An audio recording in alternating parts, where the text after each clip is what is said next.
You said something to me on the house book, and I've been thinking about it a lot, right? Like this was a Shane Sams, like just inspirational thing. You said, everyone is an expert at something.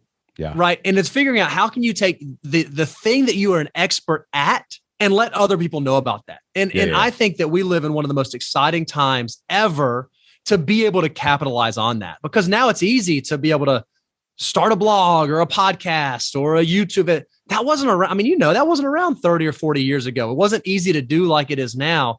And I think that businesses that aren't utilizing that and thinking about that are there's a high likelihood they'll be left behind. Yeah. The question I always ask people springs that conversation is, what do you know that nobody knows you know? Ooh, because we all know something. Like I know online business, I know memberships, I know football coaching. Jocelyn knows librarian lesson plans. Like the plumber knows to plumb. Is it even called plumb? I don't know what that's called. I think that's right. Yeah, that's right. Yeah, but the problem is you're not telling people, and that's where the world economy is. Like it's rewarding people who tell other people. That's right. What they know. It's like you're telling people all this financial information. It's helpful. I'm sure people are using it and investing off of your strategies just straight from your podcast, but it's demonstrating your excellence and demonstrating your expertise. And that's what gets you the clients. And what I think is that's okay. Our whole thing, we have this idea. It's called the abundance cycle. We want you to come learn, apply what we teach you, and grow.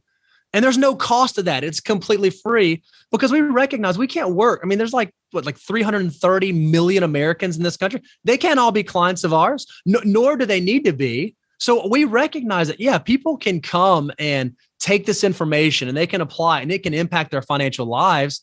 And we're okay with doing that service for the world, because if you do a good enough job at that, just like you said, you can watch all the plumbing things and do all the stuff. You're still going to call the plumber. You're still going to seek out an expert. What I think was so crazy about my industry that they finally caught on to, people used to be so proprietary on their information. They would say, oh, no. Hold on. You do a show where you give it away for free. You tell people how to save. You tell people. And we're like, yes, we tell people. Why would I do this thing where I say, oh, no, you got to hire me to get the goods. No. I know this thing. Hire me. That I think if your information wants to be free, it's the folks who can figure out how to get it out to a lot of folks, to a lot of people really, really well. Yep. And do it well, that are going to be able to move into the next iteration of business. Our students always ask me this: how much content should I give away for free, and how much should I put in the membership?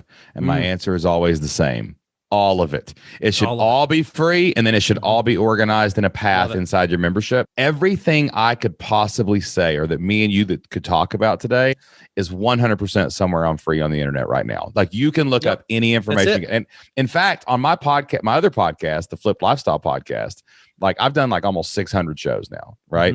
And it's a coaching call. It's not like like this where we're just hanging out and talking and stories and stuff like that. It's like literally like, what do you need help with? I promise you, in those 600 calls, I've answered every question that I got a course for in the membership, right? Now, the curation's there, the support's there, the community's there, the leadership's there, the expertise is there. But like content, man, just let it go. Let it be like Elsa, baby. Just let it go out into the world. Let it go. You know what I'm saying? Like there's no reason to hold back, man. If you hold yours back, you've just gave your competitor all the advantage, every bit of it. That's exactly right.